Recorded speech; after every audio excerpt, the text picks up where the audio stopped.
বাংলাদেশের ক্ষমতা দখল করে কুক্ষিগত করে এই অবৈধ আইন উপদেষ্টা একটি দেশের এরকম ভয়াবহ সিচুয়েশনে এমন একটি পজিশনে থাকা অবস্থাতে দাবি করছে ভারতের স্বরাষ্ট্রমন্ত্রী অমিত শাহ এবং ভারতের প্রধান নিরাপত্তা উপদেষ্টা।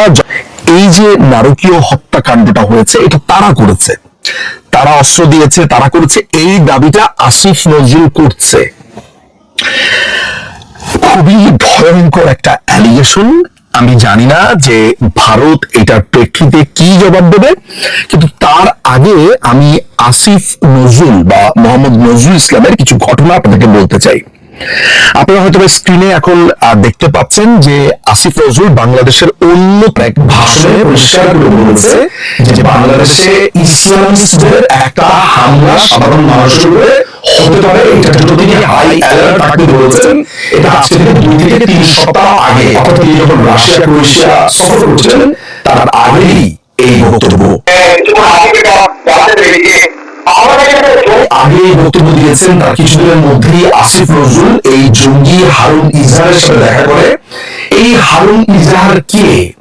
এই হারুন ইজাহার বাংলাদেশে জঙ্গি পুরো যে চর্চাটা আছে, যে সাম্প্রদায়িক হামলা উস্কানি, তার অন্যতম মাস্টারমাইন্ড। বলা হয়ে থাকে যে হারুন ইজাহার লস্করি তৈয়বার বাংলাদেশের একজন অন্যতম সদস্য বা প্রধান, বা এখান থেকে অপারেট করে।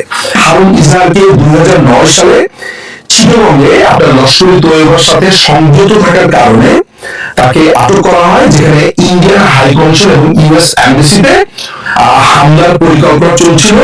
এই অভিযোগে তাকে গ্রেফতার করা হয়।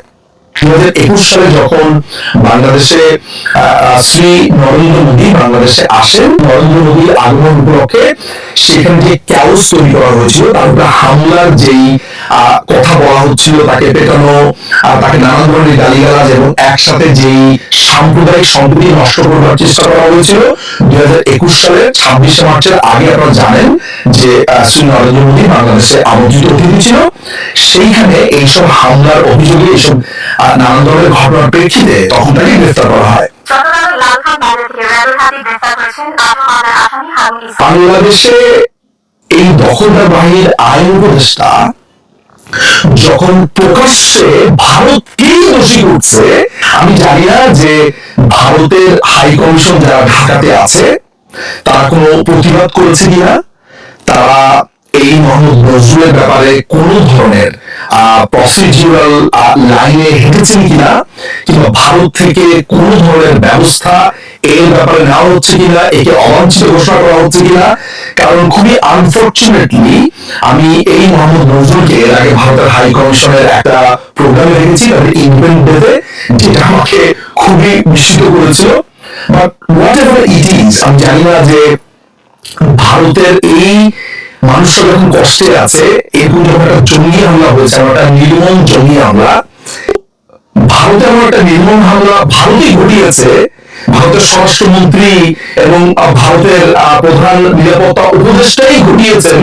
এই ধরনের কথা যখন আইন উপদেষ্টার পক্ষ থেকে আসে, এবং সেই আইন উপদেষ্টা অন্যতম লস্করি তৈয়বার জঙ্গি হারুন ইজাহারের সাথে মোলাকাত করে মাত্র কিছুদিন আগে, যখন বাংলাদেশের সেনাপ্রধান পরিষ্কার করে বাংলাদেশে ইসলামিস্টরা একটা বড় ধরনের জঙ্গি হামলা করবে বলে বার্তা দেন, তখন 2-2 বা 4-4 আপনি কত মেলাবেন আমি জানি না।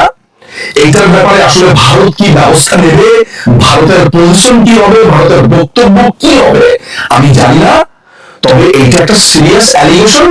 এখন দেখার বিষয় হচ্ছে ভারত এটা বাংলাদেশের বক্তব্য হিসেবেই আসলে অফিসিয়ালি গণ্য করা হবে। তো ভারতের এমন একটা জঙ্গি হামলার ঘটনার ক্ষেত্রে বাংলাদেশের এমন একটা স্টেটমেন্ট ঠিক কি অবস্থাতে সামনে কূটনৈতিক ভাবে বাংলাদেশকে নিয়ে যাবে, এটাই আমরা এখন দেখব। আমাদের এই পুরো সাউথ এশিয়ান অঞ্চলে পাকিস্তানকে ঘৃণা করে না এমন কোন রাষ্ট্র নেই। 5ই আগস্টের পরে পাকিস্তানের সাথে এই